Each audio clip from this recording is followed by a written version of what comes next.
লক্ষ্মী সেবায় তুলসী দেয়া হয় না, জানেন তো?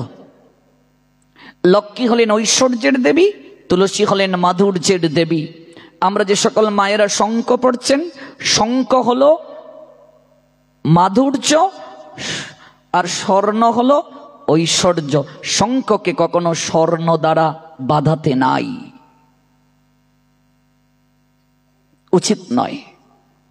স্বর্ণ দিয়ে শঙ্খ বাঁধানো পড়তে নেই, তাহলে ঐশ্বর্য মাধুর্য একই সঙ্গে মিশবে না। জল আর তেল যেমন একসঙ্গে মিশে না, একসঙ্গে লক্ষ্মী রাধারানী ভজনের দিক থেকে রাখা সম্ভব নয়। কারণটা কি? একটা ঐশ্বর্য আর একটা মাধুর্য। মথুরায় দ্বারকায় ঐশ্বর্যের লীলা বিলাস করেছেন মথুরানাথ গোবিন্দ। এখানে গোবিন্দ রাজা, দ্বারকার রাজা। এখানে তার প্রজাগণ দূর থেকে প্রণাম দেয়, প্রণাম দিয়ে তার চরণ ধুলি নেয়, দাঁড়িয়ে থাকে, অনুমতির জন্য অপেক্ষা করে। আর বৃন্দাবনে আমার গোবিন্দ রাখাল রাজা, এখানে সখাগণ ওই বৃন্তচ্যুত করে পুষ্প এনে মালা গেতে নিজেরা গলায় পরে প্রসাদী মালাটা কানাইয়ের গলায় পরিয়ে দেয়। ফল নিজে গ্রহণ করে একটু ফলটা কানাইয়ের মুখে তুলে দেয়। ওরে কোন ফলটা মিষ্টি, কোন ফলটা টক, ওরে শ্রীদাম, ওরে সুবল, একটিবার যাচাই করে দেখ না। ওরে যে ফলে বিষ থাকবে, এই ফল যদি আমাদের কানাই খায় রে, আমাদের কানাই যদি মরে যায়, আমরা কার কাঁধে চড়বো রে? আমাদেরকে কে কাঁধে চড়ে এই ব্রজধাম ঘুরে দেখাবে রে? ওরে মরলে আমরা মরবো, আমাদের ব্রজরাজকে মরতে দেব না। মধুমঙ্গল ছলে বলে কলা কৌশলে গোবিন্দের লাড্ডুটা নিয়ে কেড়ে খেয়ে নেয়। ছলে বলে লাড্ডু খায় শ্রী মধুমঙ্গল, বগল বাজায় আর দেয় হরিবল। মধুমঙ্গল ছলে বলে লাড্ডুটা কেড়ে নেয়। এখানে হলো গোবিন্দের ভাব অন্যরকম। এটা হলো মধুর রসভূমি, এটা ভক্তির ভূমি। আর মথুরা দ্বারকা ঐশ্বর্যের ভূমি। মথুরা থেকে বৃন্দাবন যদি আপনি মাইল হিসাব করেন বেশি দূর নয়, কিন্তু আপনি যদি তত্ত্বগত দিক থেকে রসজগতের বিচার করেন বহুদূর, কোটি কোটি কোটি কোটি কোটি কোটি কোটি গুণ দূর। এই জন্য 100 বছর গোবিন্দ মথুরা থেকে যান না বৃন্দাবনে। তাহলে বৃন্দাবনের ভক্তদেরকে এনে কি মথুরায় রাখতে পারতেন না? মাত্র কয়েক মাইল যেহেতু যেতে পারছেন না, ওদেরকে যশোদা আর নন্দ মহারাজ এই মা বাবাকে ওই মা বাবার কাছে এনে একসঙ্গে থাকুক না, তারা সখাদেরকে এখানে নিয়ে আসুক। কেন আনলেন না? কেন গোবিন্দ গেলেন না? এটাই হচ্ছে ভাগবতের মূল কথা, মূল তত্ত্ব। কারণ ভাগবতটা ভক্তি রসশাস্ত্র, এটা না বুঝলে হবে না। এই ভাব নিয়ে ভাগবতে বসতে হবে, নইলে কিচ্ছু লাভ হবে না। তার কারণটা হলো বহুবিধ কারণ আছে। প্রথম কারণটাই হলো শ্রীরামের অভিশাপ। শ্রীরামের অভিশাপ রক্ষী বারতরে শতবর্ষ কৃষ্ণ ছাড়া রইবে বৃন্দাবনে। শ্রীরামের একটা অভিশাপ ছিল। ওই গোলক বৃন্দাবনে বিরজার কুঞ্জে যখন গোবিন্দ ছিলেন, দ্বার রক্ষক রাখা হয়েছিল শ্রীরামকে, যে শ্রীরাম কাউকে প্রবেশ করতে দিবি না, এমনকি রাধারানীকেও দিবি না। নারদ গিয়ে বলছেন, ওগো প্রেমময়ী, তুমি এই জায়গায় সখীদেরকে নিয়ে কুঞ্জবনে মালা গাচ্ছ, তোমার প্রাণনাথ তো বিরজাকে কৃপা করার জন্য তার কুঞ্জে গিয়েছেন। প্রেমময়ী বলছেন, কি আমার সঙ্গে চল। সখীদেরকে নিয়ে বলছেন, এই শ্রীরাম দ্বার খুলে দে, আমি ভেতরে প্রবেশ করব। শ্রীরাম বলছেন, না গো প্রেমময়ী, আমি দ্বার খুলতে পারবো না। এটা গোলক বৃন্দাবন, মনে রাখবে, ওই গোলক বৃন্দাবন। আর এটা হলো ভৌম বৃন্দাবন। ওই বৃন্দাবনে যে লীলাবিলাস হয়, ওই লীলাবিলাসের ছায়া হলো এই ভারতের বৃন্দাবন। এজন্য ওই গোলক বিহারী বৃন্দাবনেশ্বরী প্রেমময়ী রাধা রানীকে ওই গোলক ধাম থেকে মর্তে আনয়ন করার জন্য ভিক্ষা চেয়েছিলেন। ওগো প্রেমময়ী, আমি মর্তে যাব লীলাবিলাস করার জন্য, তোমাকে যেতে হবে। প্রেমময়ী বলেছিলেন, না, যেখানে রাধাকুণ্ড নাই, বৃন্দাবন নাই, গোবর্ধন নাই, আমি যাব না। এই জন্য সকল কিছুকে ওই জায়গা থেকে প্রেমময়ীর জন্য গোবিন্দ এই মর্তধামে আবির্ভূত করেছিলেন, আবির্ভূত করেছিলেন। রাধারানী এরপর আরেকটা শর্ত দিয়েছিলেন, আমি যাব প্রাণনাথ, কিন্তু আমি অন্ধ হয়ে যাব, কারণ আমি চোখটা খুলে সর্বপ্রথম তোমাকে না দর্শন করে আমি আর জগতে কাউকে দর্শন করতে পারবো না। বৃষভানু কীর্তিদা সুন্দরীর কুল আলো করে এসেছিলেন প্রেমময়ী, কিন্তু তিনি চোখটা বন্ধ করে এসেছিলেন। পরবর্তীতে নারদের পরামর্শে বৃষভানু রাজা যখন সাধু সেবার আয়োজন করে নন্দ মহারাজকে নিমন্ত্রণ করেছিলেন, ওই নন্দ মহারানী যশোদার কুলে করে গোবিন্দ এলেন। কীর্তিদার কুল থেকে রাধারানীকে যশোদা নিলেন বাম অঙ্গে, আর গোবিন্দের বড় অভিমান হলো, শাড়ির আঁচলটা টানছেন, আমায় নাও আমায় নাও আমায় নাও। ডান দিকে গোবিন্দকে নিলেন যশোদা, বাম দিকে প্রেমময়ী। প্রেমময়ী অপেক্ষা করেছিলেন চাতক পাখির মতো, আমার প্রাণনাথ কবে এসে আমার চুকে পরশ বুলিয়ে দেবেন। গোবিন্দ আলতু করে ওই নয়নের মাঝে হাতটা বুলিয়ে দিলেন। চোখটা খুলে তাকালেন, আজ নয়নে নয়নে মিলন হলো, প্রেমানন্দে বাহু তুলে হরি বলো। ওই বৃন্দাবনের সকল কিছু এই বৃন্দাবনে আমরা পেলাম। ওই গোলক বৃন্দাবনে লীলা হচ্ছে, ঢুকতে দিচ্ছেন না। শ্রীদাম তুই আমাকে ঢুকতে দিবি না? দেখো অহংকার মানুষকে কোথায় নেই। রাধারানীকে দিয়েও গোবিন্দ জগৎকে শিক্ষা দিলেন অহংকার মানুষকে কত নিম্ন গতি প্রাপ্তি করে। ওরে শ্রীধাম তুই আমায় ভেতরে ঢুকতে দিবি না? হ্যাঁ, আমায় তুই ভেতরে ঢুকতে দিবি না? তুই আমায় ঢুকতে দিবি না? জোর করে ঢুকতে যাচ্ছেন, শ্রীদাম ধাক্কা মেরে রাধারানীকে ফেলে দিল। রাধারানী বললেন, তুই অসুরের মতো আচরণ করলে আমার সঙ্গে, এই জায়গায় তোর আর থাকার অধিকার নাই, আমি তোকে অভিশাপ দিলাম, তুই অসুর কুলে গিয়ে জন্মগ্রহণ কর। শ্রীদাম কাঁদতে কাঁদতে রাধারানীকে বলেছিল, গো প্রেমময়ী, তুমি আমাকে কৃষ্ণ সেবা থেকে বঞ্চিত করে দিলে, তুমি আমাকে অসুর কুলে পাঠানোর অভিশাপ দিয়ে দিলে। তুমি জানো না গোবিন্দকে না দর্শন করে যে, তার সেবা না করে যে আমি থাকতে পারি না। এটা সামান্য বিষয়ে তুমি আমাকে অভিশাপ দিয়ে দিলে। আমিও যদি সত্যিকারের কৃষ্ণ ভক্ত, কৃষ্ণ সেবক, সত্যতার পরাকাষ্ঠা রূপ নিয়ে আমি গোবিন্দের সাহচর্যে থেকে থাকি, আমিও তোমায় অভিশাপ দিলাম। কৃষ্ণ চরণ থেকে বিস্মৃতি হলে কতটা কষ্ট হয়, কৃষ্ণ সেবা থেকে বঞ্চিত হলে কতটা কষ্ট হয়, সাধু সঙ্গ থেকে বঞ্চিত হলে জীবের কতটা দুঃখ হয়, যন্ত্রণা হয়, কষ্ট হয়। তুমি নিজে অনুভব যদি না করো তুমি বুঝবে না। তাই আমিও তোমায় অভিশাপ দিচ্ছি, 100 বছর তুমি কৃষ্ণ বিরহে নয়নের জলে ভাসবে। যদি আপনি কাউকে নয়নে জল ঝরান, আপনার জন্য নয়নে জল ঝরানো থাকবে। প্রত্যেকটা ক্রিয়ার পাশাপাশি বিপরীত প্রতিক্রিয়া আছে। নিউটন বলেছিলেন তৃতীয় সূত্রে, এটি বাদ দেওয়া যাবে না, কর্মফল থেকে কেউ বের হতে পারবে না। রাধারানী শ্রীরামকে জড়িয়ে ধরে বলেছিলেন, ভাই রে তুই আমায় কি বললি রে, তুই জানিস না? ওরে শ্রীরাম, আমি বিধির কাছে কেঁদে কেঁদে বলি, বিধি তুমি বড় নির্দয়, যে তোমাকে ভালোবাসে না তুমি তাকেও দুটো নয়ন দিলে, আর তুমি আমাকেও দুটি নয়ন দিলে। যে তোমাকে ভালোবাসে না তাকেও দুটো নয়ন দিলে, আর আমাকে দুটি নয়ন দিলে। ওই দুটো নয়ন দ্বারা তোমায় দর্শনের পিপাসা যে আমার মিঠে না, ওই দুটো নয়ন দ্বারা তোমায় দর্শনের আকাঙ্ক্ষা যে আমার মিঠে না। জানিস আমি বিধিকে কি বলি? হগো কুটি নয়ন নাহি দিলে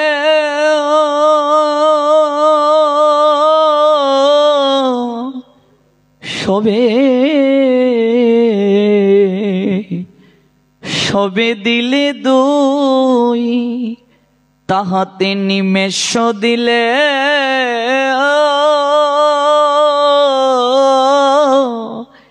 কি দেখিব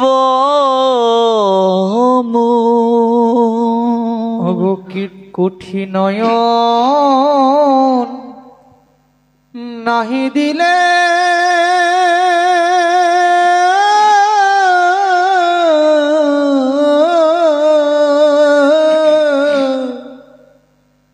বিধি গো সবে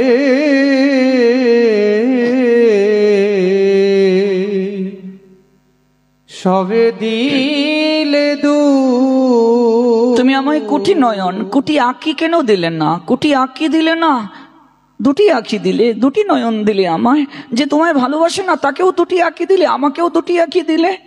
আবার দিয়েছো না হয় দিয়েছো, চোখে পলক দিলে, পাতি দিলে, মাঝে মাঝে বন্ধ হয়ে যায়। ওই পলক পড়তে যতটা সময় লাগে ততটা সময়ও প্রেমময়ী রাধারানী গোবিন্দকে দর্শন না করে থাকতে পারেন না। তাহাতে নিমেষ দিলে কি দেখিব মই। ওগো তাহাতে নিমেষ দিলে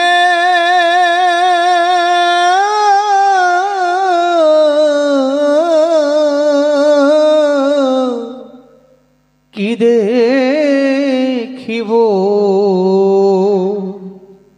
কি দেখিব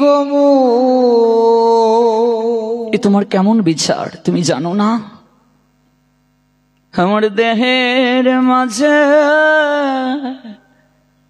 প্রাণ থাকে না রে, আমার দেহের মাঝে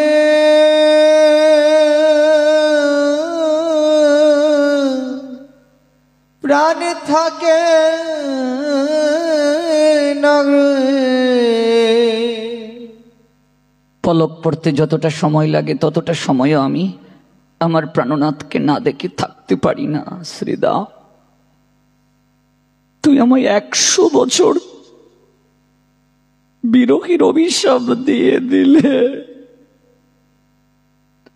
ওরে আমি কি করে থাকবো রে? তুই আমায় 100 বছর কৃষ্ণ সেবা থেকে বঞ্চিত করে দিয়ে দিলে। ওরে আমি না হয় একটা অভিমান করে ক্রোধের বশবর্তী হয়ে তোকে একটা কথা বলেই ফেলেছি, তাই বলে তুই আমাকে 100 বছর কৃষ্ণ দর্শন না করার, সেবা না করার অভিশাপ দিয়ে দিতে পারলে? তুই জানিস না, হ্যাঁ, আমি বায়সকে পর্যন্ত কেঁদে কেঁদে বলি আমি যদি মরে যাই, ওরে বায়স সর্ব অঙ্গ আমি কাক, বায়স মানে কাক, সর্ব অঙ্গ খাইও রে কাক। আমি কাককে বলি আমার সর্ব অঙ্গ খেয়ে নিস, আমার এই দুটো আঁকি কখনো ভক্ষণ করিস না। কৃষ্ণ দর্শনের জন্য দুটো আঁকি বাকি রাখিস, আমি এই দুটো আঁকি দ্বারা কৃষ্ণ দর্শন করব। সর্ব অঙ্গ খায় রে কাক,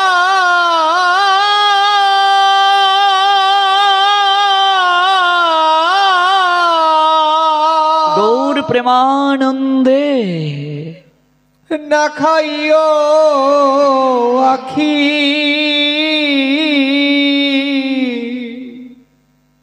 কেবল কৃষ্ণ দর্শনে লাগি আমার আখি রেখো বাকি। এমনিতেই গোবিন্দ গৌরাঙ্গ হয়ে এলেন। কতটা ভালোবেসেছিলেন প্রেমময়ী রাধারানী, আমরা কতটা ভালোবাসি তাকে গো, হ্যাঁ, কতটা তাকে ভালোবাসি আমরা। এই শ্রীদাম জন্ম নিল শঙ্কচূড় নামক অসুর হয়ে। যে শঙ্কচূড়ের হাড় থেকে শঙ্কের উৎপত্তি, মায়েরা শঙ্খ পরিধান করে। ওই শঙ্কের মাঝে যখন স্বর্ণের প্রলেপ দেয়া হয় তখন সেটি ঐশ্বর্যে পরিগণিত হয়। ঐশ্বর্য মাধুর্য জল আর তেলের ন্যায়। ঐশ্বর্য মাধুর্য একসঙ্গে থাকতে পারে না। আপনি আলাদা স্বর্ণের বালা পড়তে পারেন কিন্তু শঙ্কের শনে পারবেন না। আজকাল অনেকে তুলসী মালার সঙ্গে স্বর্ণ দেয়, উচিত নয়, এগুলো শাস্ত্র সমর্থন করেনি। প্রেমময়ী বলছেন যে বিরজার জন্য এই ঘটনা হলো, আমি ওকে ছাড়ব না। ভেতরে প্রবেশ করলেন, কোথায় রে বিরজা, বের হ তুই। সঙ্গে সঙ্গে বিরজা জল হয়ে গেলেন আর গোবিন্দ সর্প হয়ে জলের মাঝে সাঁতার কাটছেন। তোর খুব জল হওয়ার শখ না বিরজা? যা, আমি তোকে অভিশাপ দিলাম, তুই নদী হয়ে বইবে। প্রেমময়ী রাধারানী সঙ্গে সঙ্গে ময়ূরের রূপ ধারণ করলেন। ওই ময়ূর হয়ে সর্পের দিকে ছুটছেন।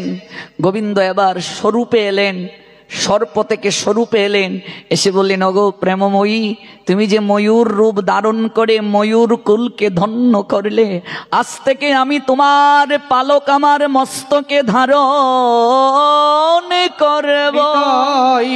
গৌর সীতানাথ প্রেমানন্দে হরি বল। সখিরে ত্রিবঙ্গ ভঙ্গিম রূপ বংশীদারী অপরূপ রসময় গুণনিধিশালী বর্ণ নব জলদর শিরে শিকি পিচ্ছবর সখীরে অলকা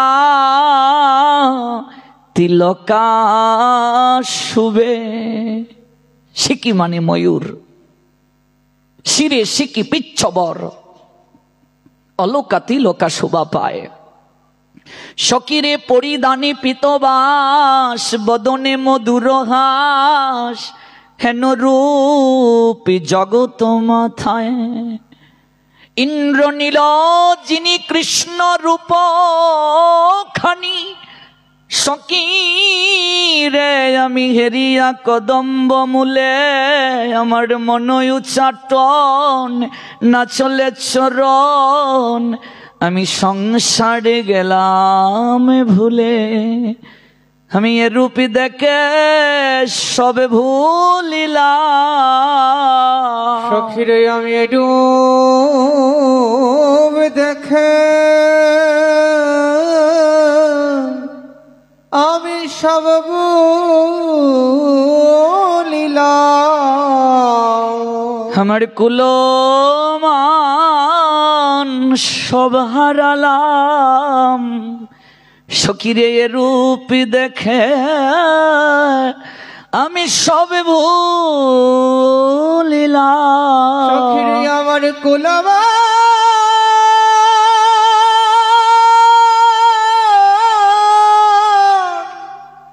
কুলমান সব হারাইলাম।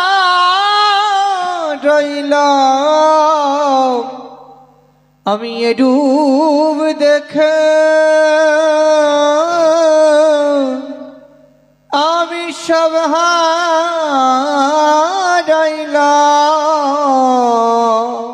বিরজার মনে অতৃপ্ত ইচ্ছেকে পূরণ করলেন গোবিন্দ। কথা দিলেন, বিরজা দুঃখ পেও না, সব ভক্তই তো আমার কৃপা পাবে। কৃষ্ণের প্রতিজ্ঞা এক আছে পূর্ব হইতে, যে জয়িছে কৃষ্ণ তারে ভজে তৈছে। তাই বিরজা, আমি যখন মর্তদামে লীলা করতে যাব, তুমিও আমার লীলায় পুষ্টি সাধন করবে। তাই বিরজা যমুনা হয়ে আবির্ভূত হলেন। ওই বিরজা হলেন যমুনা। বিরজা তখন কথা দিয়েছিলেন শ্রী গোবিন্দের চরণে পড়ে, হে গোবিন্দ, আমি লীলায় পুষ্টি সাধন করতে যাব, তোমাকেও একটা কথা দিতে হবে গোবিন্দ। তুমি সর্বপ্রথম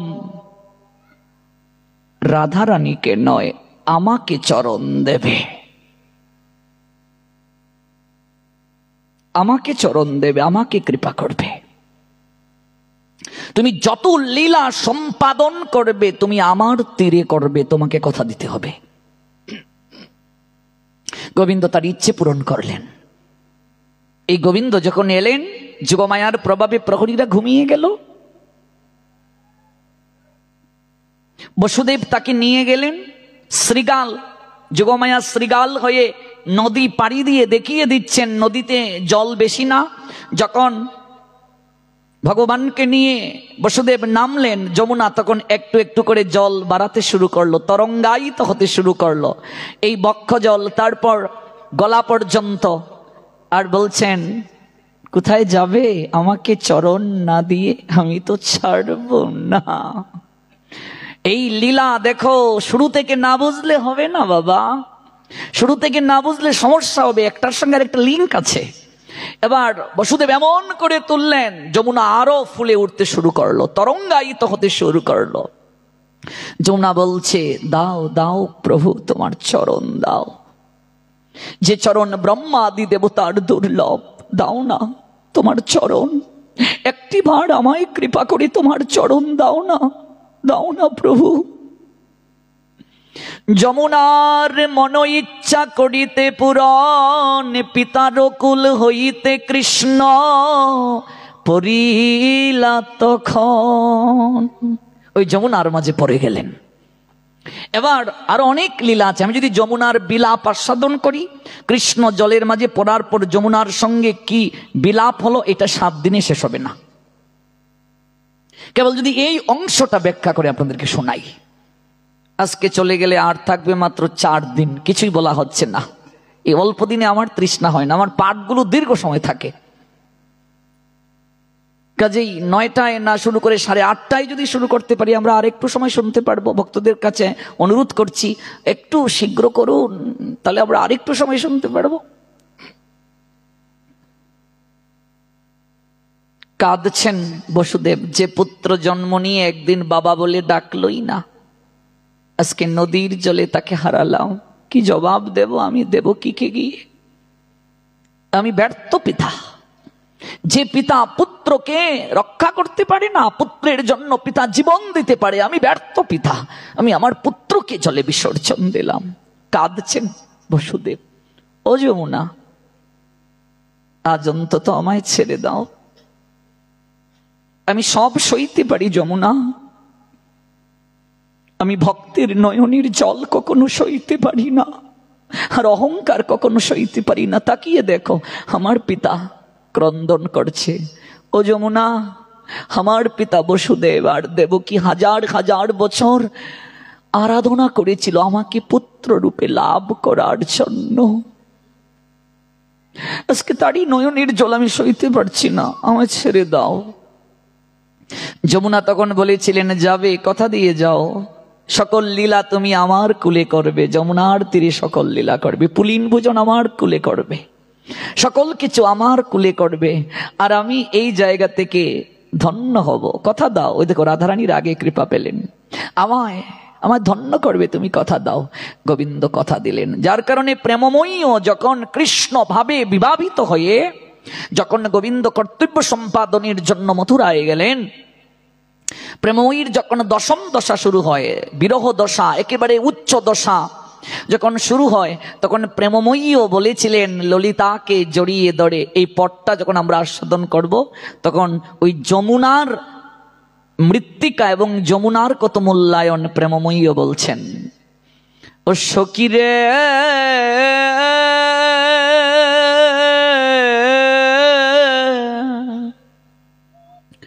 হরে ললিতা,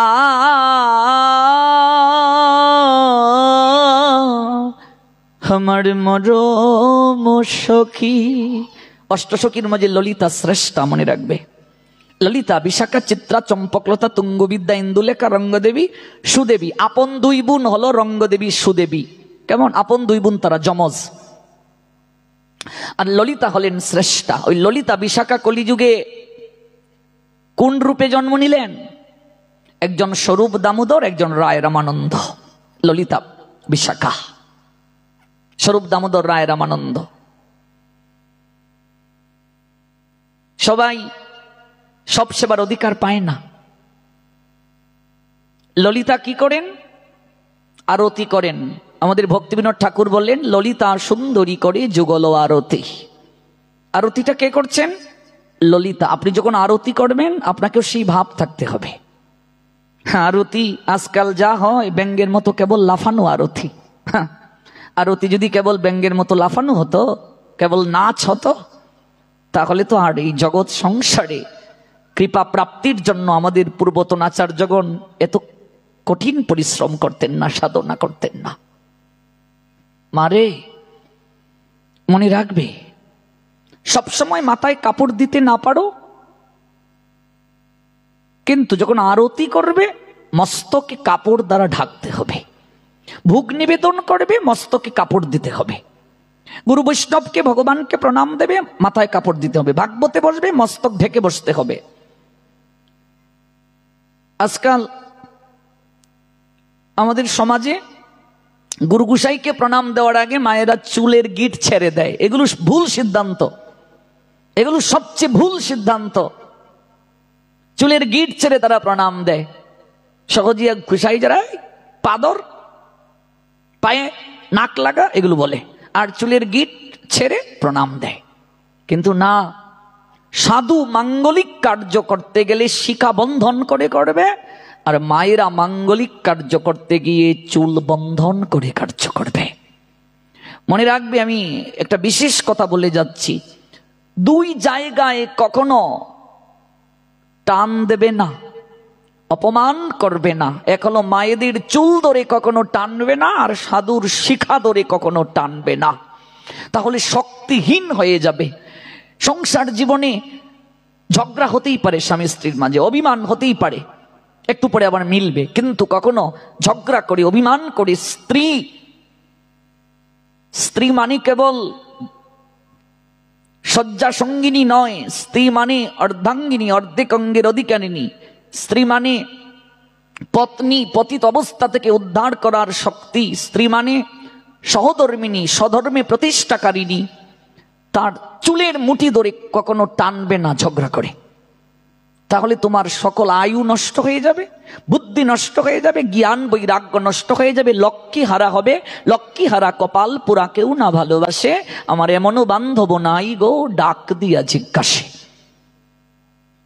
প্রমাণ কোথায়? মহাভারতে। মহাভারতের ইতিহাসে যাদেরকে সবচেয়ে কঠিন শাস্তি দিয়ে হত্যা করা হয়েছে, বধ করা হয়েছে, সবচেয়ে বেশি কাকে বেশি কষ্ট দিয়ে মারা হয়েছে? দুঃশাসনকে। দুঃশাসনের বক্ষ বিদীর্ণ করে রক্ত পান করেছে ভীম। ওই রক্ত দ্বারা দ্রৌপদীর চুল ধৌত করে দিয়েছিল, কারণ এই চুলের মুঠি ধরে টানতে টানতে দ্রৌপদীকে রাজসভায় এনেছিল দুঃশাসন। কৃষক রাজা, হাজার হাজার হাতির বল ছিল তার শরীরে, ভীম পর্যন্ত কৃষককে মারতে অসমর্থ ছিল। সেই কৃষকের সকল শক্তি বিরাটনগরে নষ্ট হলো কি করে? ওই দ্রৌপদীর উপর যখন তার কুদৃষ্টি পড়ল, দ্রৌপদীকে আকাঙ্ক্ষার কথা জানালো, দ্রৌপদী গ্রহণ করলেন না। এদিকে সুদেষ্ণা দেবী তিনি পাঠালেন, যাও আমার ভাইয়ের গড়ে এই খাদ্য সামগ্রী দিয়ে আসো। এটা অজ্ঞাতবাসের লীলা। দ্রৌপদী নিয়ে গেলেন, দ্রৌপদীকে ঝাপটে ধরতে চাইলেন, দ্রৌপদী চলে যাচ্ছেন। তখন আর শরীরের কোনো অঙ্গে ধরে তাকে রাখতে পারেনি, ওই চুলটা ধরেছিল, যাওয়ার সময় চুলটা ধরে টান দিয়েছিল, যার কারণে কৃষকের সকল শক্তি নষ্ট হয়ে গিয়েছিল। নারী মানে রমণী। এই যে শ্যামা মায়ের পূজা হবে, মা শ্যামার চুল কোমর গড়িয়ে পড়ে। শাস্ত্র বলছে আজকাল মায়েরা, মেয়েরা চুল ছেলেদের মতো রাখতে পছন্দ করে, ঘাড়ে রাখতে পছন্দ করে, কিন্তু একজন নারীর চুল পড়বে কোমর গড়িয়ে, সে লক্ষ্মী সদৃশা। এগুলো কে বুঝাবে বলো? কে জানাবে জগৎকে বলো? আজকাল আমরা লক্ষ্মী হয়ে থাকতে পছন্দ করি না, আমরা ম্যাম সাহেব হয়ে থাকতে পছন্দ করি। একটা নারীর চুল কোমর গড়িয়ে পড়বে। শ্যামা, মা শ্যামার আমরা অবশ্যই তত্ত্ব বলবো, শ্যামা পূজা যেহেতু, মা শ্যামার চুল কোমর গড়িয়ে পড়ছে। রাধারানীর চুল কেমন তারও ব্যাখ্যা আছে শাস্ত্রে। নীলাম্বরী আমার প্রেমময়ী। হ্যাঁ, রাধারানীর কোন রং প্রিয়? নীল রং প্রিয়। প্রিয় সবজি কি? মুখী। মুখী হলো, মুখী মানে ওই যে আমাদের সিলেটে বলে মুখী, আপনারা কি একটা কচু বলেন, ঘাটি কচু, এটা প্রেমময়ীর খুব পছন্দ। ছড়া। আর প্রেমময়ীর সবচেয়ে ফুলের মাঝে পছন্দ অগস্ত ফুল। অগস্ত ফুল মানে বক ফুল, খুব প্রিয়। তো কুমোর গড়িয়ে পড়বে। যশোমতী মার চুল কুমোর গড়িয়ে পড়েছে যখন দামবন্ধন লীলায় দামোদরের পিছনে, ভগবানের পিছনে দৌড়ছেন যশোদা, তখন ওই চুলের মাঝে তিনি কি করেছেন? একটা মালতী ফুল গুজে দিয়েছেন। ওই মালতী ফুলটা কষে পড়ছে। হলুদ রঙের শাড়ি পরেছেন তো, আর মালতী ফুলটা কষে পড়ছে। এই জন্য নারী লক্ষ্মী সদৃশা। নারীর চুল থাকবে কোমর গড়িয়ে। আগেরকার সময়ে মেয়ে দেখতে গিয়ে বিবাহের সময়, মা দেখি তোমার চুল দেখি, এখন যদি কেউ জিজ্ঞেস করে, যে বলেছে তার কপাল ফাটিয়ে দেবে। এখনকার মেয়েরা কপাল ফাটিয়ে দেবে। এই জন্য নারী সুলক্ষণা, নারীর লক্ষণ আছে। হস্তিনী, শঙ্কিনী, কামিনী, এভাবে লক্ষণ আছে। আমি লক্ষণগুলো বলে কারো মনে কষ্ট দিতে চাই না। নারীকে দেখলেই বোঝা যাবে সে কোন প্রকৃতির। কিছু লক্ষণ শাস্ত্রে আছে। তার আচরণ, তার বসন, ভূষণ, ভুজন, গমন, এগুলোর মাধ্যমে প্রকাশ পাবে। হংসিনী, শঙ্কিনী, পদ্মিনী, সাপিনী। সংসার সুখের হয় রমণীর গুণে। রমণী মানে আনন্দবর্ধিনী শক্তি, নারী মানে আনন্দবর্ধিনী শক্তি। একটা নারী জগৎ সংসারকে স্বর্গময় করতে পারে। এই জন্য নারীর শক্তি সবচেয়ে বেশি। পুরুষকে তৈরি করতে, সৃজন করতে সময় নিয়েছেন একদিন, একটা নারীকে সৃষ্টি করতে সময় নিয়েছেন 7 দিন। সৃষ্টির পর ব্রহ্মা অবাক হয়ে গেছেন, এই কি ব্যাপার, এ কাকে তৈরি করেছে, এত কোমল শরীর, কণ্ঠস্বর এত মধুর, এমন কিছু শক্তি দিয়ে নারীকে সৃষ্টি করলেন। তার সকল কিছু দ্বারা সে পুরুষকে তথা এই জগৎকে বশ করার শক্তি রাখে।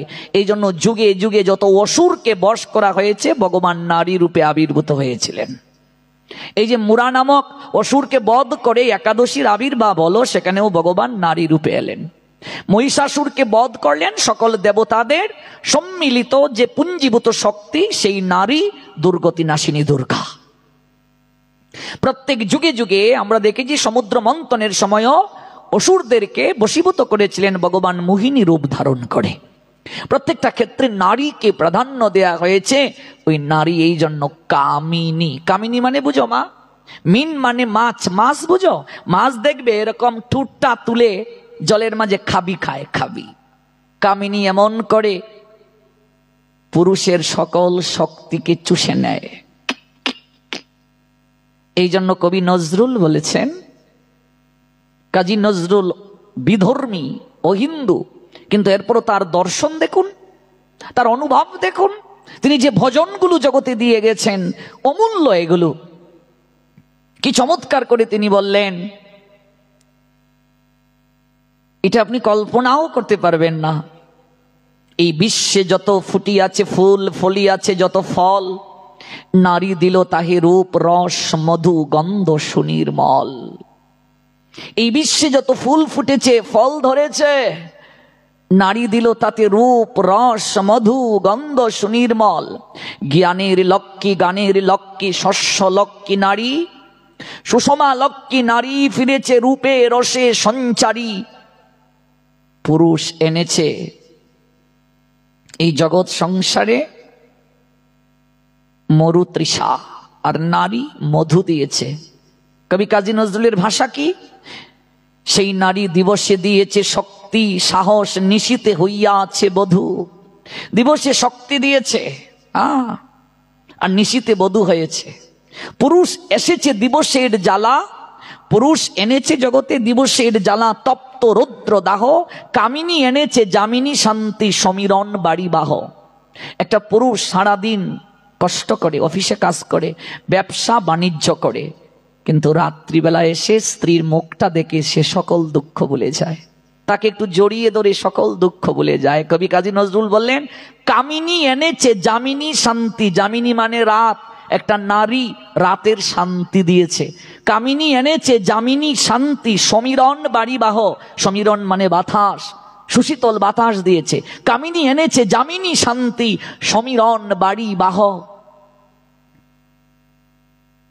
দিবসে দিয়েছে শক্তি সাহস, নিশীতে হইয়াছে বধূ। পুরুষ এসেছে মরু তৃষালয়ে, নারী যোগায়েছে মধু। শস্য ক্ষেত্র উর্বর হলো, পুরুষ চালালো হালো, নারী সেই মাঠে শস্য রূপিয়া করিল সুশ্যামল। নরবাহে হল, নারী বহে জল, সেই জল মাটি মিশে, ফসল হইয়া ফলিয়া উঠিলাম সোনালী ধানের শীষে। আমি যেহেতু সাহিত্যের ছাত্র, সাহিত্যের ভাষায় বললাম। ভাবুন, অনুভব করুন, এক একটা শব্দের ব্যাখ্যা, এগুলো দেহতত্ত্বের কথা কাজী নজরুল বললেন। একটা নারী যখন সন্তান ধারণের জন্য যোগ্য হয়, শারীরিক সমস্যা তার শরীরে আসে, তাকে কাজী নজরুল উপমা দিয়েছেন উর্বর হলো, উর্বর পুরুষ চালালো হাল সঙ্গম, নারী সেই মাঠে শস্য রূপিয়া বীর্য করিল সুশ্যামল। নারী বাঘে নরবঘে হল, নারী বাঘে জল, জল মানে রজ, সেই জল মাটি মিশে ফসল হইয়া ফলিয়া উঠিলাম সোনালী ধানের শীষে। রাজা যেমন রাজত্ব শাসন করে, ওই রাজাকে শাসন করছে রানী, ঠিক কি ঠিক না? রাজা করিতেছে রাজ্য শাসন, রাজারে শাসিছে রানী, রানীর দরদে ধুইয়া গিয়েছে রাজ্যের যত গ্লানি। এই জন্য একটা নারীর এত শক্তি। আজকাল এই নারী রান্নাঘরে কেবল বন্দি, পুরুষতান্ত্রিক সমাজে রয়ে গেছে, ভাবে আমি নারী, আমি অবলা, কি করে আসবো, আমি মেয়ে মানুষ, আমি নারী। অথচ এই নারী দশভুজা।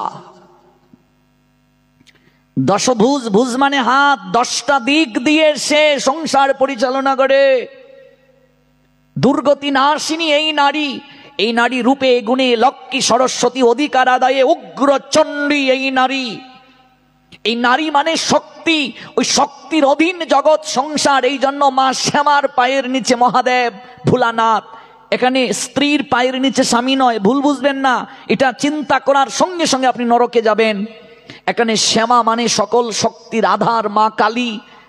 মা কালী হলেন তমগুণের অধীশ্বরী, রজগুণে পার্বতী, তমগুণে কালী, সত্যগুণে সরস্বতী।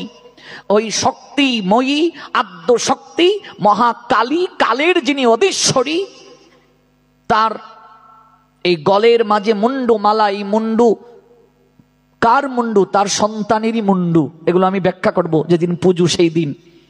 তার চরণের নিচে ভোলানাথ। ভোলানাথ কাকে বলে? যিনি ভগবানের দিব্য নামে ভুলে থাকেন তিনি হলেন ভোলানাথ। নাথ মানে স্বামী, আর ভোলা মানে সরল। মহাদেবের মতো সরল আর জগতে কেউ নাই। ভুলেবালা সিদে সাদা।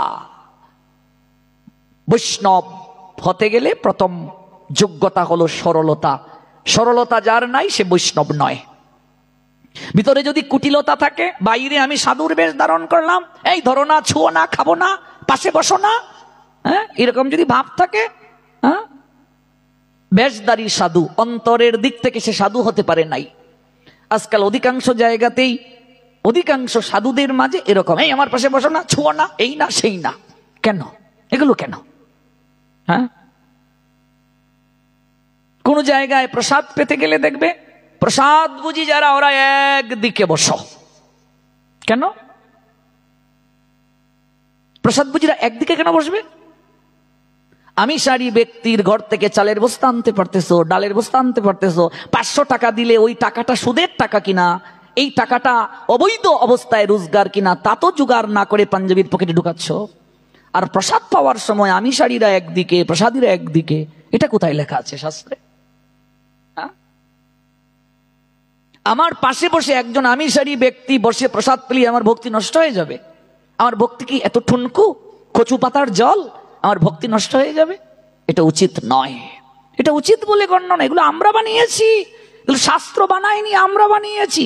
আমার পাশে একজন আমিষারী ব্যক্তি বসে খেলে আমার ভোজন নষ্ট হয়ে যাবে? হ্যাঁ, আমার ভোজন এত ঠুনকু? ভগবানের ভোগ যখন নিবেদন হয়ে যায়, প্রসাদ হয়ে যায়, সেই প্রসাদ যদি কুকুর স্পর্শ করে, জগন্নাথ ধামে লীলা আছে, ওই কুকুরের মুখ থেকে নিয়ে প্রসাদ খেলেও প্রসাদ অপবিত্র কখনো হয় না। আর আমার পাশে একজন আমিষারী বসে প্রসাদ পেলে, পাশে বসলে আমার ভজন নষ্ট হয়ে যাবে, ভক্তি নষ্ট হয়ে যাবে। আমার ভক্তি এত ঠুনকু? লক্ষ্মীহীরা বেশ্যাকে যদি আশ্রয় না দিতেন হরিদাস ঠাকুর, সে কি বৈষ্ণবী হতে পারত? একটা বেশ্যা, তাকে যদি আশ্রয় না দেয়া হতো, সে কি বৈষ্ণবী হতে পারত? নিত্যানন্দ প্রভু যখন জগাই মাদাইকে আলিঙ্গন দিলেন, জগাই মাদাই নিত্যানন্দের মাথাটা ফাটিয়ে দিল। কি বললেন নিত্যানন্দ প্রভু? চৈতন্য ভাগবতে আছে, মেরেছিস কলসির কানা, তাই বলে কি প্রেম দেব না? আজকাল সাধুদের মাঝে, বৈষ্ণবদের মাঝে এই সহ্য গুণটা চলে গেছে। হরে মেরেছিস, মেরেছিস, তাতে ক্ষতি নাই। সুমধুর স্বরে একবার হরি বলে ভাই। আরো মার, মারবে, আরো মার, আরো মার। মারতে মারতে রক্তে রঞ্জিত করে দে এই দেহটা, ওরে রুধিরের স্রোত দ্বারা বইয়ে দে, আরো মার আমায়। কিন্তু ওরে একবার দুটো বাহু তুলে একবার মধুর স্বরে হরি বল। বৈষ্ণব যদি উদার না হয় সে বৈষ্ণব নয়। ত্রিনাদপি শুনিছেন, আমরা সকালবেলা পড়ি, প্রত্যেকেই পড়ি, আচরণ করতে পারি না। তরু রপি সহিষ্ণু না, হ্যাঁ মানি না মানদেন কীর্তনীয় সদা হরি। গাছের উপর দিয়ে যদি হেঁটে যাওয়া হয়, তৃণের উপর দিয়ে তৃণটা আরো নিচু হয়ে যায়। তরু মানে গাছ, পথিক ওই বৃক্ষের নিচে, গাছের নিচে বসে রুদ্রের তাপ থেকে শীতলতা পায়, আসার সময় ডাল ভেঙে নিয়ে আসে, গাছ কিচ্ছু বলে না। গৌর হরি বললেন বৈষ্ণবতা হলো এমন। তাই বলে আমার মন্দির ভেঙে দিয়ে যাবে, আমার ঘরের মেয়েকে টেনে হিসড়ে নিয়ে যাবে, আর আমি যদি তখন বলি এটা ঠিক নয়, এই জায়গায় আপনাকে বিনয় দেখালে হবে না। আজকাল তাই হচ্ছে। আমার ঘরের মেয়েকে টেনে হিসড়ে নিয়ে যাবে, আমার আরাধ্য দেবীকে ভেঙে দিয়ে যাবে, আমার আরাধ্য ভগবানের বিগ্রহ ভেঙে দিয়ে যাবে, আর আমি বলবো জয়নিতা, এই জয়নিতা একটু খিচুড়ি খেয়ে যাও। ওরা বৈষ্ণব নয়, ওরা হিজড়া, বৈষ্ণব নয়। আজকে বৈষ্ণব তথা সাধু সমাজটাকে আমরা ক্লিবের দিকে নিয়ে যাচ্ছি। আমরা মনে করি সাধুরা কেবল মৃদঙ্গ বাজাবে। মহাপ্রভু মৃদঙ্গ বাজাতে যেমন শিক্ষা দিয়েছেন, মৃদঙ্গ যারা ভেঙ্গে দেয় তাদেরকে সাইজ কি করে করতে হয় সেটাও মহাপ্রভু শিক্ষা দিয়েছেন। এই জন্য লক্ষ লক্ষ লোককে নিয়ে গৌর হরি মশাল মিছিল করে নবদ্বীপে কাজীর দরবারে গিয়েছিলেন। কাজী রান্না করে গিয়ে আশ্রয় নিয়েছিল, ভগবান নৃসিংহ রূপ ধারণ করে তার আচর দিয়েছিলেন বুকের মাঝে। ওরে কাজী মহাপ্রভুর চরণে পড়ে ক্ষমা চেয়েছিল আর বলেছিল গ্রাম সম্পর্কে তুমি আমার ভাগ্নে হও, মিটমাট করে নিলে হয় না। মহাপ্রভু রসিকতা করে বললেন তাহলে তুমি যদি আমার মামা হও, মামার বাড়ির আবদার তো বাইকনার বেশি থাকে, এই সারা নবদ্বীপে আমি কৃষ্ণ নাম করবো আর তুমি নেতৃত্ব দেবে, তুমি মামা আমার।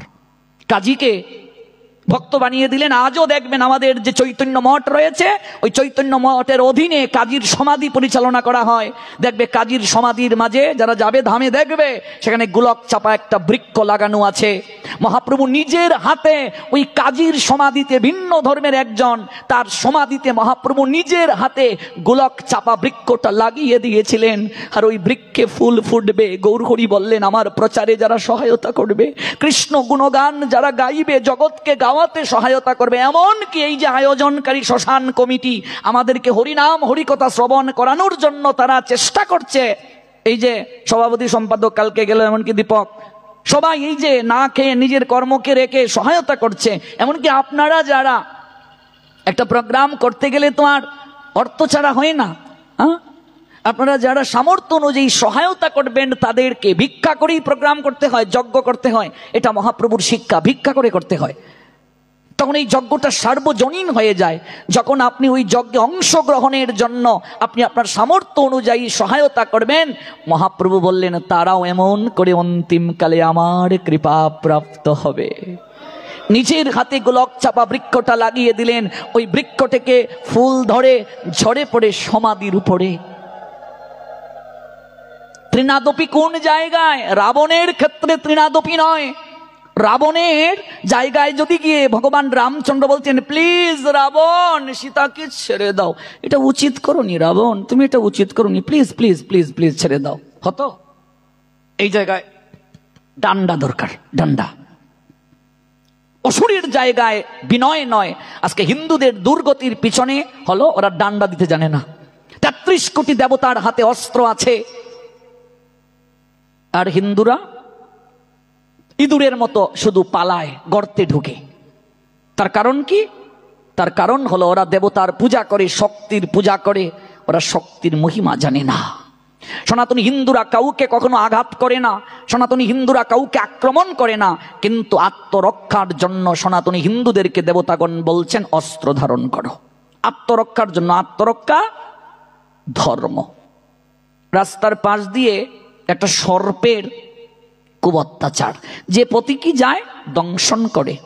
রাস্তাটা ব্যান করা হলো, লিখে দেয়া হলো এখানে এক বিষাক্ত সর্প বাস করে, ওই রাস্তা দিয়ে কেউ যাবেন না। বহু কাল হয়ে গেল। একজন সাধু, তিনি লক্ষ্য না করে লিখাটা চলে গেলেন। বহুদিন পর সর্পটা গ্রাণ শক্তির দ্বারা উপলব্ধি করলো একটা মনুষ্য যাচ্ছে, দ্রুত গতিতে এলো, এসে ফণা ধরেছে ছোবল দেওয়ার জন্য। সাধু তখন মন্ত্র বলে এক মুঠি ধূলিকণা তার গায়ে ছড়িয়ে দিয়ে বললেন, ওরে পূর্বজন্মে হিংসার কারণে তুই এই সর্পদেহ প্রাপ্ত হয়েছিস, আমার সাধনার শক্তি দ্বারা তোকে আমি জ্ঞান দিলাম, দেখ তুই কে ছিলে, তুই রাজা ছিলে, আজকে তোর কত নিম্ন গতি প্রাপ্তি হয়েছে, একবার স্মরণ কর। এই জন্মেও তুই হিংসা করছিস, তোর তো আর উদ্ধারের পথ নেই, আরো নিম্ন গতি তুই প্রাপ্ত হবে। সাধু কৃপায়, দিব্য শক্তিতে সে বলছে, আমাকে আপনি কৃপা করুন। বললেন, তুই হিংসা ছেড়ে দে, তোর মঙ্গল হোক। সাধু কৃপা করে চলে গেলেন। সাপটা রাস্তার পাশেই শুয়ে থাকে। ধীরে ধীরে মানুষের সাহস হলো, পাশ দিয়ে হেঁটে যায়। সাপটা কাউকে দংশন করে না, উল্টো মানুষ গিয়ে দেখি সাপটা কই, তার লেজ ধরে ঢিল মেরে ছুঁড়ে ফেলে দেয়। মানুষ উল্টো। এখন বাচ্চারা গিয়ে লাঠি দিয়ে ঘা দেয়, আর কেউ টেনে টেনে নিয়ে যায়, বাচ্চারা খেলা করে। সবার লাঠির ঘা খেতে খেতে আর আছাড় খেতে খেতে তার প্রাণ যায় অবস্থা। দীর্ঘদিন পর সাধু আবার ওই পথ দিয়ে যাচ্ছেন, ভাবলেন আমি তো একটা উপদেশ দিয়ে গিয়েছিলাম, দেখি সাপটার অবস্থা কি। গিয়ে দেখেন কোন ক্রমে, কিরে তোর এমন অবস্থা কেন? আপনার উপদেশ মানতে গিয়ে আজকে আমার এই অবস্থা। কে বলছে আপনি সাধু? কে বলছে আপনি পরোপকারী? হ্যাঁ, আপনি আমাকে আজকে মৃত্যুর দিকে ঠেলে দিলেন। আপনার উপদেশ মানতে গিয়ে, হিংসা ছাড়তে গিয়ে আজকে আমার এই অবস্থা। সাধু বলেন, ওরে মূর্খ, আমি তোকে হিংসা ছাড়তে বলছি, তাই বলে বিনা কারণে বিনা অপরাধে তোকে যদি কেউ মারতে আসে তুই আত্মরক্ষা করবি না রে মূর্খ। যদি কেউ তোকে মারতে আয়, তুই যদি একটু ফুস করতে, ওরা দৌড়ে পালাতো। আজকে হিন্দুদের অবস্থা হয়ে গেছে এরকম। 10 জন আমার মন্দিরে ঢুকে আমার ভগবানের বিগ্রহ ভেঙে যায়, আমরা পালাই, একটার মুন্ডু রাখা যায় না? হ্যাঁ, আজকাল হিন্দুদের অবস্থা হলো এরকম। পালিয়ে কখনো রক্ষা হবে না। হিন্দুরা আজকে দলাদলি ঠেলাঠলিতে বিভক্ত। এটা হরে কৃষ্ণের দল, আমরা হরে কৃষ্ণের দল, এটা জয় রাধের দল, এটা জয় নিতাইয়ের দল, এটা জয় গুরুর দল, এটা কালাসান্দের দল, এটা ধলাসান্দের দল, এটা হরিবলের দল। ওই দলাদলি ঠেলাঠেলিতে হিন্দুরা আজকে বিচ্ছিন্ন। কে সাদা তিলক দিল, কে কালা তিলক দিল, এই নিয়ে মারামারি। কে ঘরে খাবে প্রসাদ, কে বাইরে খাবে প্রসাদ, এই নিয়ে মারামারি। আপনি কার কাছ থেকে দীক্ষা নিয়েছেন এটা আপনার প্রথম পরিচয় নয়। আপনি সূর্য সিদ্ধান্ত না দৃক সিদ্ধান্তের পঞ্জিকায় একাদশী করেন, এটা আপনার প্রথম পরিচয় নয়। আপনি সাদা তিলক দিচ্ছেন না কালা তিলক দিচ্ছেন, এটা আপনার প্রথম পরিচয় নয়। আপনার আমার প্রথম পরিচয়, আমরা সবাই সনাতনী হিন্দু, এইটা আমার আপনার প্রথম পরিচয়। এটার বাইরে যাওয়া যাবে না, এটার বাইরে কখনো যাওয়া যাবে না। সনাতনী হিন্দু সমাজে একটা আওয়াজ দরকার, আওয়াজ। এই আওয়াজটা নেই বলে আজ হিন্দুরা গাচ্ছে। প্রাণ বলে একবার বলুন হরি বল। এত লোক আওয়াজ কম কেন? এভরিবডি এক্সট্রিম সে অর্জুন প্রেম সে হরি বল, অর্জুন সে হরি বল। আওয়াজটা দরকার। আওয়াজ যতদিন পর্যন্ত লক্ষ্য কণ্ঠ থেকে বের না হবে, ওই কুম্ভকর্ণের মতো যারা নাকে সরিষার তেল দিয়ে ঘুমাচ্ছে, ওদের ঘুমবে না। এই জন্য আপনি কোন জায়গা থেকে দীক্ষা নিয়েছেন এই নিয়ে মারামারি আপনি করবেন না। এটা আপনার বর্তমান প্রেক্ষাপটে উচিত নয়। আপনার আমার প্রথম পরিচয়টা হলো আমরা সনাতনী হিন্দু, এটা আমাদের প্রথম পরিচয়, আমরা সনাতনী হিন্দু। কাজেই কে প্রসাদ বুঝি এক জায়গায় বসে প্রসাদ খাও, এটা কখনো উচিত না। এটা অমর্যাদা করা হয়। মর্যাদা লঙ্ঘিলে হয় নরকে গমন। তাই বলে একজন আচরণহীন রান্না করে দিলে আমি খাবো না, প্রশ্ন ওঠে না, প্রশ্নই হয় না। যে ল্যাট্রিন থেকে এসে স্নান করে না, প্রস্রাব করে জল নেয় না, আহার বিহার শুদ্ধ নয়, সে রান্না করে দিলে তো আমি খাবো না। কিন্তু আমার পাশে একজন যদি আমিষারি বসে পড়ে, তাতে আমার ভোজন নষ্ট হয়ে যাবে। প্রশ্নই ওঠে না। আমার ভজনটা এত ঠুনকু নয়। লক্ষ্মীরা বেশ্যাকে যদি হরিদাস ঠাকুর আশ্রয় না দিতেন, আজকে সে লক্ষ্য নামী বৈষ্ণবী হতে পারত। নিত্যানন্দ প্রভুর মাথা ফাটিয়ে দিলেন জগাই মাদাই। নিত্যানন্দ প্রভু যখন জগাই মাদাইকে আলিঙ্গন দিলেন, তখন জগাই মাদাইয়ের মুখ থেকে মদের গন্ধ বের হচ্ছিল। নিত্যানন্দ কি জগাই মাদাইকে বলেছিলেন, আগে মুখটা ধুয়ে আসো, দাঁত ব্রাশ করে আসো, তারপর আলিঙ্গন দেব? বলেছিলেন? বলেননি। আজকে আমরা সেই নিত্যানন্দ বলে কাঁদি, গৌর বলে কাঁদি, যেজন গৌরাঙ্গ বোঝে সে হয় আমার প্রাণ রে।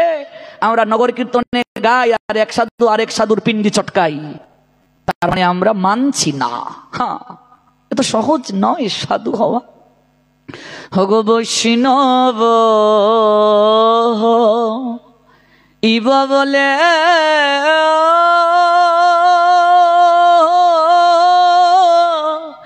আমার মনে ছিল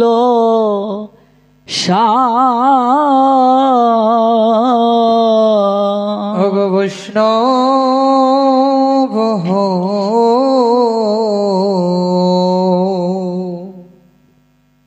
ইব বলে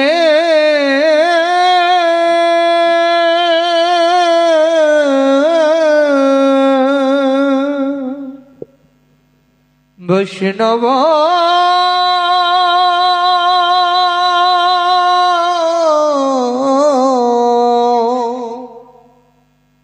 বৈষ্ণব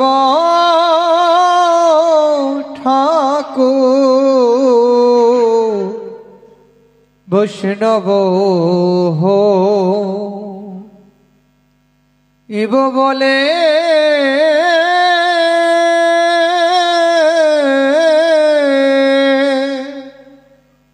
আমার মনে ছিল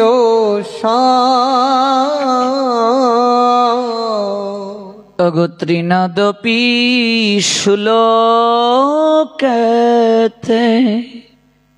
আমি পড়ে গেলাম অগত্রিনাদপি শুলোকেতে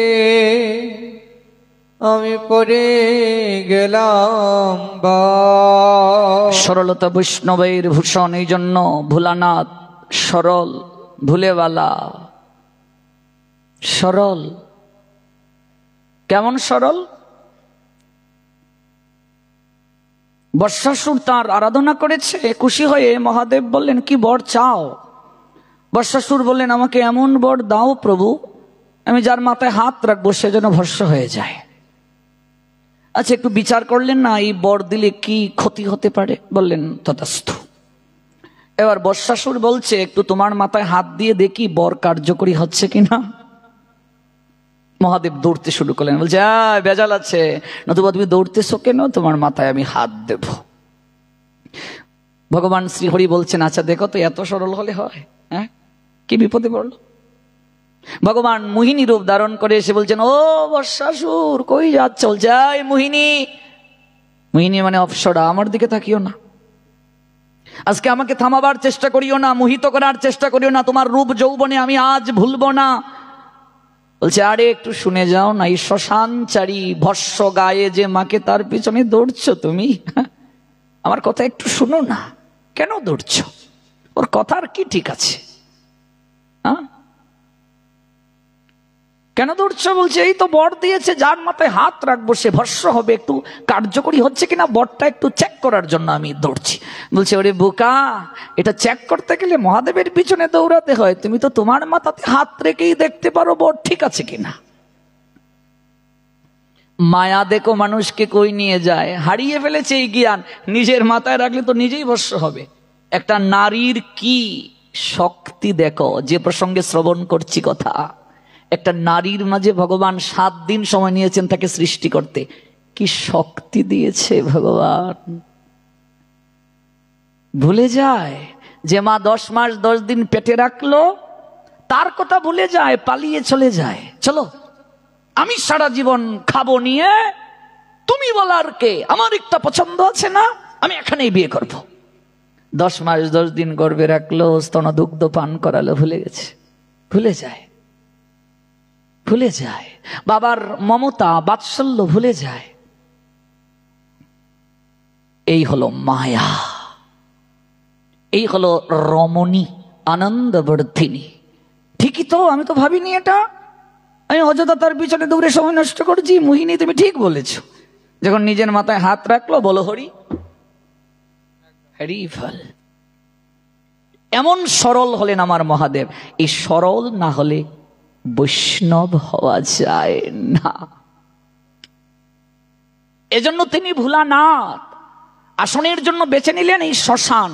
আমরা শুনবো, আমরা কালী পূজার দিন শুনবো, আমরা আজকে এই দিকে যাচ্ছি না। সকল শক্তির অধীন জগৎ, এই মহাদেব মা কালীর পায়ের নিচে কেন, এটা আমরা শুনবো। আজকে সনাতনীরা পুজো করে মাহাত্ম জানে না, তত্ত্ব বুঝে না। এই যে মা শ্যামার আপনারা প্রতিমা তৈরি করলেন, মায়ের পরনে বস্ত্র নেই, মায়ের একটা নাম হলো দিগম্বরী। এবার কেউ যদি আপনাদেরকে প্রশ্ন করে মা কালীর পরনে বস্ত্র নেই কেন, আমার তো মনে হয় 99 জনই উত্তর দিতে পারবে না। আমি পূজা যার করছি তার সম্বন্ধে আমার কোনো জ্ঞান নাই। সনাতনী হিন্দুদের দুর্গতির পশ্চাতে কারণ কি? আপনি দুর্গা পূজা করছেন কিন্তু দুর্গা তত্ত্ব নিয়ে ষষ্ঠী থেকে দশমী পর্যন্ত কোনো আলোচনা নাই, শুধু ঠিচে ঠিচে ঠিচে চলছে, ঢিজে চলছে, ঢিজে ঢিজে ঢিজে ঢিজে ঢিজে চলছে। এখন ঢিজে ছাড়া কিচ্ছু হয় না। কাজের মেয়ে সেও এসে বলে ওয়াইফাই এর পাসওয়ার্ড দেওয়া যাবে প্লিজ। কানে ইয়ারফোন লাগিয়ে গরম হচ্ছে আর নাচে ঢিজে। বলে করছিস কি? বলছে ডিজে না হলে জুসায় না শরীরে। ডিজে ডিজে ছাড়া কিচ্ছু নয়। কদিন পরে সন্তান প্রসবের সময়ও ডিজে চালাতে হবে। আর ওই প্রসব হওয়ার পর সন্তান ডিজে বলে নাচতে শুরু করবে। পিছিয়ে যান আজ থেকে 30 বছর। দুর্গা পূজায় এরকম পরিবেশ ছিল না। পূজার সংখ্যা বাড়ছে কিন্তু মণ্ডপের সংখ্যা বাড়ানোর পরও ভক্তি শ্রদ্ধা নাই, এগুলো নষ্ট হচ্ছে। নাম কীর্তনের সংখ্যা বাড়ছে, পাড়ায় পাড়ায় নাম কীর্তন, লোক দেখানো। লোক দেখানোটা কেমন? ওরা করতেছে 24 প্রহর, আমরা 56 প্রহর। অমুক পাঠককে অমুক আনছে, তার আগে আমি আনবো তাকে, চলছে এরকম বাহাদুরি। এগুলো ধর্ম নয়। অমুক কীর্তনিয়াকে সে নিয়ে এসেছে, আমার আগে সে কেন আনতো, আমি আগে বুকিং করবো, 20,000 টাকা বেশি গেলে যাক। এগুলো ধর্ম নয়। অশ্রদ্ধা ধানা পুরুষা ধর্ম পরন্তপ অপ্রাপ্য মাম নিবর্তন্তে মৃত্যু সংসার বর্তনী। শুনো পরন্তপ, এই জগৎ সংসারে শ্রদ্ধাহীন ব্যক্তি ধর্ম পালনকারী অথচ শ্রদ্ধাহীন অপ্রাপ্য মাম, কখনো আমায় পাবে না। আমাকে না পেলে জানো কি হয়? নিবর্তন্তে মৃত্যু সংসার বর্তনী। এই সংসার কারাগারে বারংবার তাকে ফিরে আসতে হবে। এই জগৎ সংসারে যে আমায় প্রাপ্ত হবে না, অপ্রাপ্য মাম, কোনোদিন আমায় পাবে না। নিবর্তন্তে মৃত্যু সংসার বর্তনী কিভাবে আসবে? জলজা নবলক্ষানি স্থাবরা লক্ষ বিংশতি কৃময়া রুদ্র শঙ্খকা পক্ষী নাম 10 লক্ষ নাম 30 লক্ষ জ্ঞানী পশব জন্ম চাতুর্লক্ষানি মানুষা। শুনো, যারা মাৎসর্যবশত আমার এই উপদেশ পালন করবে না তাদেরকে সমস্ত জ্ঞান থেকে তুমি বঞ্চিত বলে জানবে, বিমূঢ় বলে জানবে, পরমার্থ লাভের সকল প্রচেষ্টা থেকে ভ্রষ্ট বলে জানবে। But those who out of hand we disregard this teaching and do not follow them regularly are to be considered bereft of all knowledge, befooled and ruined in their endeavors for perfection, said Almighty Creator Krishna, Srimad Bhagavad Gita 3 chapter 32 verse. My dear Arjun, oh my dear devotee, oh my dear friend, oh my dear intimate, please listen attentive what I say. ইয়াতু এততাব্যসুয়ন্ত ন অনুতিষ্ঠন্তি মেমতম সর্বজ্ঞান বিমূঢ়ান্তান বিদ্ধি নষ্টান চেতসহ। কাজে ধর্ম প্রতিপালনটা ভগবানের নির্দেশ অনুসারে যতদিন পর্যন্ত না করব কল্যাণ হবে না। লোক দেখানো কেবল হবে। ঘড়ির কাঁটা তো বিদায় জানাচ্ছে, কিন্তু বলতেই তো আমার ইচ্ছে হচ্ছে কেবল। এটা কখনো পরম মঙ্গলের দিকে আমাকে নিয়ে যাবে না। এই জন্য এই যে দুর্গা পূজায় কোন মণ্ডপ কত বেশি আনকমন হবে, কোন মণ্ডপের ডেকোরেশন কত হাই কোয়ালিটি হবে, কোন মণ্ডপের প্রতিমা 1 নম্বর স্থান অধিকার করবে, এই নিয়ে আমরা ব্যস্ত পড়ে আছি। কিন্তু যার পুজো করব সেই পুজোতে সেই মায়ের সম্বন্ধে কোনো ব্যাখ্যা নাই। আজকে ষষ্ঠীতে যদি ষষ্ঠীর মহিমা ব্যাখ্যা হতো 1 ঘন্টা বা 1.5 ঘন্টা সময়, সপ্তমীতে যদি মা দুর্গার বন্ধনাটা ব্যাখ্যাটা হতো এইভাবে, যদি প্রত্যেক দিন 1.5-2 ঘন্টা মায়ের উপরে আলোচনা হতো। যেমন শ্যামা পূজা, মা শ্যামা সম্পর্কে আমাদের জানার দরকার আছে কি নেই? মায়ের পুজো, যদি মায়ের সম্পর্কে আমি আলোচনা না করি তাহলে এই পুজো সম্পূর্ণ হলো? তাহলে দুর্গা পূজা, মা দুর্গার তত্ত্ব নাই। মনে হচ্ছে কোনো ক্লাব, দুর্গা পূজার মণ্ডপগুলো মনে হচ্ছে কোনো ক্লাবের নিয়ে চলছে। আর প্রণামও হাঁটু কেড়ে নয়, ডিজিটাল প্রণাম। এটা প্রণামও না, এই মা তোকে দেখে নেব, মা বলছে আমিও দেখে নেব, এই দেখ আসে। কোনো মণ্ডপে দেখবে 3-4টা অসুর বানিয়ে রাখে। যে মণ্ডপে দুর্গা ওই প্রতিমার শোনে মহিষাসুরের সঙ্গে আরো অসুর আছে, বুঝবে ওই কমিটিতে অসুরের সংখ্যা বেশি, ওই ক্লাবে অসুরের সংখ্যা বেশি। এক জায়গায় 1000 হাত দিয়ে মা দুর্গা পূজা হয়। আমাকে বলছে কি ব্যাপার, 1000 হাত কেন? আমি বললাম আগে তো অসুরের সংখ্যা কম ছিল, মা 10 হাত দিয়ে শায়েস্তা করতে পারতেন। অসুর বাড়ছে, হাতও বাড়ছে।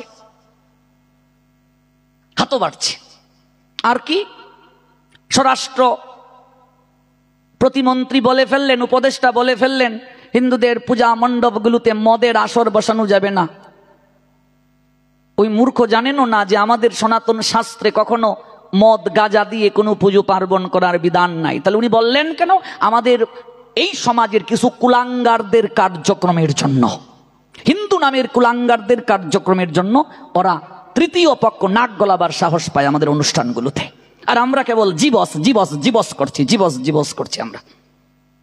যেখানে মদ খাবে দূরের কথা, মদ যদি কেউ স্পর্শও করে 3 দিন না খেয়ে সূর্যকে দর্শন করে প্রায়শ্চিত্ত করার কথা বলা হয়েছে আমাদের শাস্ত্রে। মদ যে খাবে, ভাগবত 28 প্রকার নরকের মাঝে একটা নরক তার জন্য বরাদ্দ রেখেছেন। পরীক্ষিত মহারাজ কলিকে নেশা জাতীয় দ্রব্যের মাঝে থাকার জায়গা দিলেন, সেখানে কালী পূজায় কি করে মদ লাগে?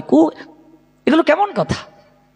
এই মহাপ্রভুর যুগে, প্রেমের যুগে মদ গাজার আসর হবে? তা তো হতে পারে না। এবার কেউ যদি মদ গাজা খায়, এটা তার ব্যর্থতা। তাই বলে পুরো প্রোগ্রামটাকে, ধর্মীয় আচার অনুষ্ঠানকে তো এমন কটাক্ষ বাক্য দ্বারা কখনো প্রশ্নবিদ্ধ করা উচিত বলে বুদ্ধিমানের কর্তব্য কিংবা কার্য নহে। আমি আজকে একটা কথা বলে যাচ্ছি, এখানে রাধারানীর একটা বিলাপ, এটাও আমি শেষ করতে পারিনি। এটা তো আমি অবশ্যই আগামীকাল বলবো। আর এটার সঙ্গে মায়ের তত্ত্ব, এটাও শেষ করতে পারিনি। একটা কথা কেবল আজকে আমি বলছি, সেই কথাটা হলো মা দুর্গা এবং কালী এই দুটো পূজা বুঝে করবে। এই 2 রূপ হলো উগ্র রূপ। শক্তি তত্ত্বের উগ্র রূপ হলো মা কালী এবং দুর্গা। যত রাজা বাড়ি, জমিদার বাড়ি, চৌধুরী বাড়ি, তালুকদার বাড়ি, যেমন আমার পরিবার হচ্ছে তালুকদার বাড়ি, কি যে জমজমাট ওদের অবস্থা ছিল, আমরা বাবা কাকা জেঠার মুখে শুনেছি। তাদের জমি পা দিয়ে ফিল্টে যাওয়া, এই সেই অনেক কিছু অত্যাচার। যত বড় বড় বাড়িগুলো, সেই সকল বাড়িগুলোতে আর কোনো পূজা মণ্ডপ থাকুক না থাকুক, একটা দুর্গা মণ্ডপ ছিল। আজকে সেই সকল বাড়ির কোনো অস্তিত্ব আছে? চামচিকার বসবাস, ইঁদুরের গর্ত, সাপের গর্ত, এই সকল বাড়ির কোনো অস্তিত্ব নাই। তার কারণ কি জানো? শক্তির পূজা যারা করবে খুব সহজে কৃপা পাবে, আবার খুব সহজে তারা অভিশাপ পাবে। মা দুর্গা যেমন 10 হাতে দিতে পারেন, নিতেও জানেন। এই জন্য দুর্গা পূজা, কালী পূজা বুঝে করতে হয়। এখানের মাঝে যে ভুলগুলো হবে, আয়োজনকারীর উপরে তার প্রভাব পড়বে। এই জন্য বুঝে শুনে কমিটিতে থাকতে হবে যে এখানে ধর্মের প্রসঙ্গে যখন আসবে এখানে ছাড় দেয়া যাবে না। কারণ এটা অত্যন্ত সেন্সিটিভ একটা প্লেস, এটা অত্যন্ত গুরুতর একটা বিষয়। নইলে নাতি পন্থী খন্তি পর্যায়ক্রমে এটার দায় ভোগ করতে হবে। এই জন্য মা দুর্গা পূজা, কালী পূজা, এগুলো শক্তি তত্ত্বের উগ্র পূজা। এগুলো অত্যন্ত সাবধানতার সঙ্গে করতে হয়। যদি সন্তুষ্ট হয়ে যান, মা 10 হাতে দিয়ে দেবে ঐশ্বর্য। আর যখন অসন্তুষ্ট হবেন, কেড়ে নেবেন। আজকাল যত জায়গায় পূজা হচ্ছে, এটা পূজা আর নাই, এটা পূজা নাই, এটা মাকে দুর্গতি দান করা হচ্ছে। এই জন্য মায়ের একটা নাম দুর্গতি দায়িনী, তিনি দুর্গতি দানও করেন। একটা নাম দুর্গতি নাশিনী, দুর্গতি নাশ করে। আমার বয়সী ছেলেদেরকে উদ্দেশ্য করে বলছি, কোনো অন্য ধর্মের অনুসারীকে দেখেছেন তাদের ধর্মীয় প্রতিষ্ঠানে তাদের ধর্মীয় গান ছাড়া আর কোনো গান গাইতে বাজাতে? কোনো বৌদ্ধকে দেখেছেন তাদের মন্দিরে তাদের গান ব্যতীত অন্য কোনো গান বাজাতে? কোনো ধার্মিক মুসলমানকে দেখেছেন মাদ্রাসা মক্তবে ওয়াজ মাহফিলে গজল ব্যতীত আর কিছু গাইতে?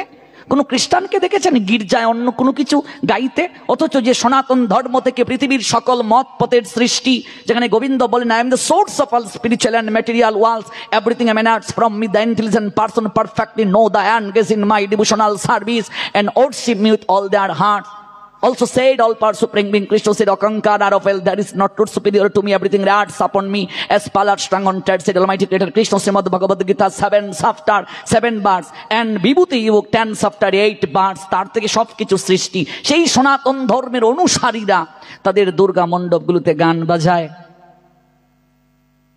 আমিলাম গরম চা আমায় ফুদিয়া খা, লুঙ্গি ডান্স লুঙ্গি ডান্স লুঙ্গি ডান্স, এগুলো গান বাজায়, এগুলো গান বাজায় পূজার মণ্ডপগুলোতে। মমতাজের বন্ধু তুই লোকাল বাস গান বাজায়, এগুলো গান বাজায়। হ্যাঁ, এগুলো গান বাজায়। হ্যাঁ, কে দিল পীড়িতের বেড়াল লিচুর বাগানে কমলার বাগানে, এগুলো গান বাজায়। একটাও ডান্ডার বাড়ি মিস হবে না। এই ত্রিশূল মানে কি? ত্রি মানে তিন, শূল মানে যন্ত্রণা। হ্যাঁ, এগুলো কাল সব আমি ব্যাখ্যা করব ধীরে ধীরে। মা কালী তত্ত্ব সঙ্গে 11:30 বেজে গেছে, দুর্গা তত্ত্ব, এগুলো ব্যাখ্যা করব। আজকে ঘড়ির কাঁটা আমাদেরকে বিদায় জানাচ্ছে। 8:30টার দিকে যদি শুরু করতে পারি একটু ভালো হবে। কৃপা করে একটু সময় দেওয়ার চেষ্টা করবেন, আপনারা নির্ধারিত সময়ে আসার চেষ্টা করবেন। আমরা 5টা মিনিট আমরা একটু হরিনামের মাধ্যমে শেষ করব। আজকে যেখানে শেষ করছি, যে প্রসঙ্গগুলো শেষ করতে পারিনি আমার মনে আছে, আমি কিন্তু আগামীকাল ওই জায়গা থেকে শ্রবণ করব।